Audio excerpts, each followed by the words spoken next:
This is Cerebral Cinema. Movies of the mind.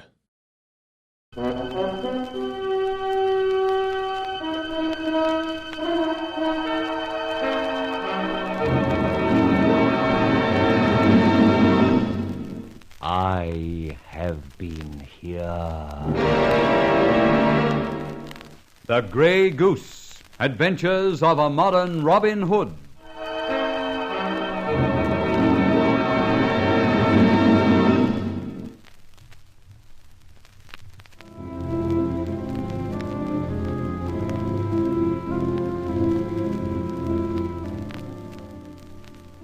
Through Barbara, I got an invitation to Lady Hadley's house party. She has emeralds, you know. Inspector Benford was also a guest, on this occasion definitely relaxing. I met, too, a lady called Zealie Kerman, a pseudo-foreigner, who had attached herself to Lady Hadley and was living with her. She was beautiful but phony. She was escorted, too, by a funny little puss called Lester Summers in the sort of lapdog capacity. That night, 2 a.m., Barbara and I raided the old lady, who was in bed sound asleep with the emeralds round her neck. Most unexpectedly, the French window opened suddenly. Fortunately, I was wearing my mask. The voice said... Now explain yourself. This is a gun, you know. A real gun. Stop it, Barbara. The fact is... Back out of the door at once. I do not wish to waken her ladyship. Go on, and take that mask off. I'll obey the first instruction, but permit me to retain my incognito a few moments longer. You will do as I say in 1 minute, after I have made sure her ladyship is unharmed. Now, I am shutting the door. You will remain outside for 30 seconds. If when I open the door you are not there, I shall scream, and you will be caught before you reach the front door. Now, wait. Well, the fair Zealie herself. I think I can guess why I'm on this side of the door and she's on the other. However, we shall see. Is she all right? She's sleeping like a top, as you say. Is something like a Mickey Finn at work, eh? And what is this Finn you speak of? Do not answer, but walk slowly down the stairs. Remember the gun. I do remember it, and am walking. Facilis descensus averni and all that. Letting you know for its easy going down. Stop chattering. Now, the front door. I've noticed it. It's rather obstructing further progress, isn't it? Open it. With pleasure. It is open. Now, down the stone steps. You're driving me away? No, I am coming with you. Oh, how charming of you. I didn't think an old codger like me had that much personal magnetism. Hold the tongue and descend the steps. Remember, I am behind you 6 steps with the gun. I've said I remembered the gun. This is quite a flight of steps, isn't it? When you reach the gravel drive, you remove that mask or I shoot. Is it understood? Definitely, alas. Then proceed again. And this... Say, what is this? Hitting on a girl sitting on the steps to get some air. Grab her, Rowley. Got her, the gun. Stop her yelling. The gun's on the drive somewhere. She can't yell with my hand halfway down the throat. God bless my soul, she can't yell anyway. She's out to it. Must have fallen on her head, I think. Stunned. Good. That was a sweet trick of yours, Barbara. Top marks and all that. How did you work it out? Well, I didn't exactly. I just hung around waiting to see what might happen. Then you appeared, followed by a woman with gun. I let you get by, then literally threw myself at her feet. Great work. Now, what to do with her? She'll probably come to any moment from now. Kidnap her. Put her in the car and get back to town. No can do. We're staying here, remember. We'll have to show up at breakfast. Oh, yes, of course. We could leave her here. By Jove, yes. Then you and I could go back to our rooms and sleep the sleep of the unjust and bob up in the morning, completely unversed in the doings of the night. Think she'll be all right out here? Oh, definitely. Warm night and all that. She'll have a bit of a duck egg on her top knot. So come on, partner. How do we get in again? Through the front door, like respectable people for once. I left it open. Ready? Yes. Oh, the masks. What about them? Burn them in your room. If there's a hullabaloo in the morning, there may be repercussions. Oh, just a moment. A grey goose feather might look rather attractive in the fair Zealie's hair. No, please, Rowley, not this time. I have a premonition. All right, I'll postpone the function. Now up it, and be ready for daylight fireworks.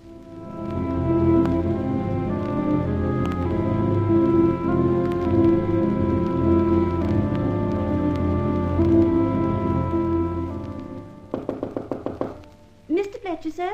Yes. Breakfast is served in the dining room, and would you please hurry down? There's been terrible trouble. Police and Lord alone knows that her ladyship in a big to-do. Oh, I'm sorry. Tell him I'll be only a minute. Thank you, sir. Terrible trouble and a big to-do. Yes? It's I, Rowley. Hurry, there's trouble. You get down at once. I'll follow in a moment. Right. Oh, I wonder how Zalie's headache is. Yeah. Hello? Who's that? Lester Summers, Mr. Fletcher. The fact is there's considerable distress. Oh, come in. Distress, you said? Oh, my word, yes. What? Everybody's in the dining room except, of course, dear Lady Hadley. Well, doesn't she eat with her guests? Oh, but at the moment she is prostrate. You see, the emeralds are missing. Some burglar chappie, what? I didn't say anything. Oh, I beg your pardon. Burglars, eh? Good, I'll come down with you. Oh, that will be a great relief to me. I'm a bit allergic to burglars. Aren't we all, as the vicar once remarked? Oh, did he really? You ask Frilly Lonsdale. Oh, thank you, I will. Well, here we are. You go in first, will you? Come in, Fletcher. You too, Mr. Summers? Ben, I thought you'd gone back to town. I did. And at 6 a.m. I was informed of a burglary here. A major case of theft, and so I returned.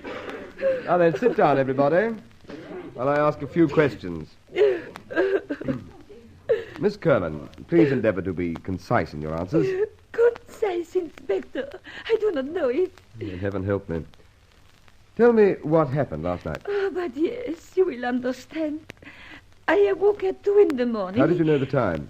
I look at the clock, dear police. All right. Then what? The door it bang. I am disturbed.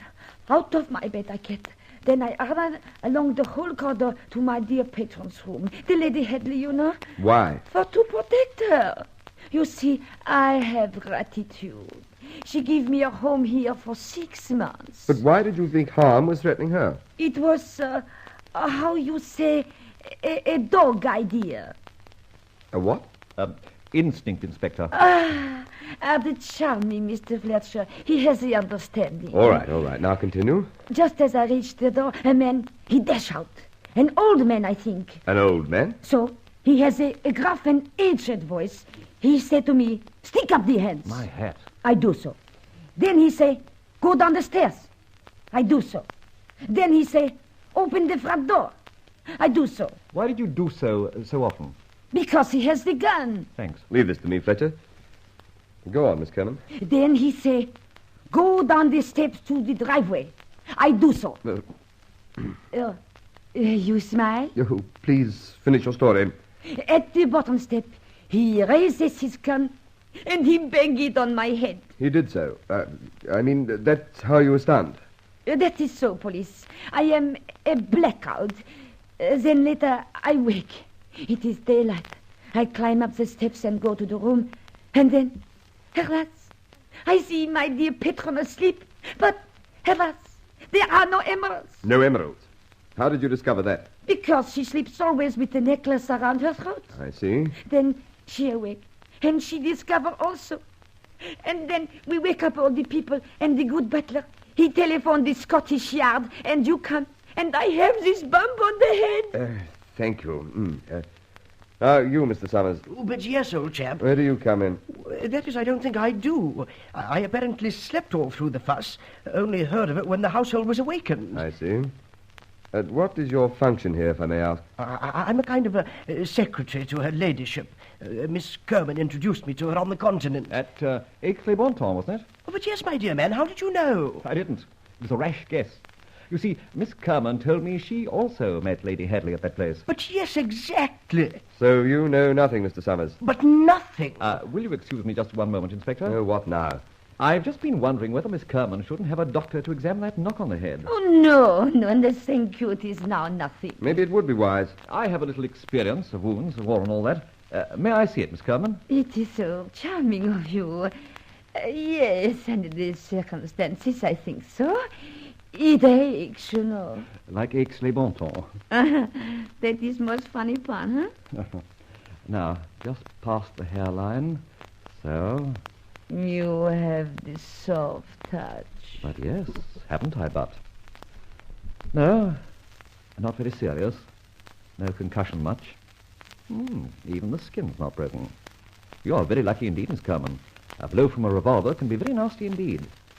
By the way, what happened to the elderly dent who donged you that one? Pardon? The man who hit you with his gun. What happened to him? Yes, but how can I know? I am in the blackout. Oh, yes, I forgot that. I was just hoping you might have seen which way the rascal ran. But, of course, how could you? All right. Now, this inquiry is not by any means finished. And I'll resume it after I've had the opportunity of examining the scene of this disturbance. And if Lady Hadley is recovered, I'll endeavor to have a few words with her. In the meantime, ladies and gentlemen, you will none of you leave the precincts of this house. That's understood. Oh, but my dear man, I have an appointment with my hairdresser. Well, your permanent wave will have to wait until next week.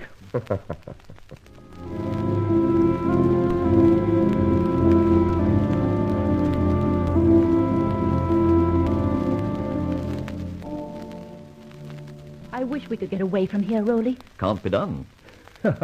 Besides, I'm having quite a piece of fun. So I noticed. You took quite a bit of time fiddling with that Zealie woman's hair. You have the soft touch. Bah! Look, Rowley, we're in a spot. I don't think so. As for that woman's hair, I had a purpose in that. That's what I meant. Off on the wrong foot again, my dear. Now, leave that for a moment and listen to this. A smack on the head with the butt of a gun leaves a bruise and a lump, but it also makes an indentation. So what? We know she didn't get a crack with a gun. I was examining the bruise to see if she'd thought of that. She hadn't. Well? I'm going to point out that little fact to Inspector Ben himself in the very near future.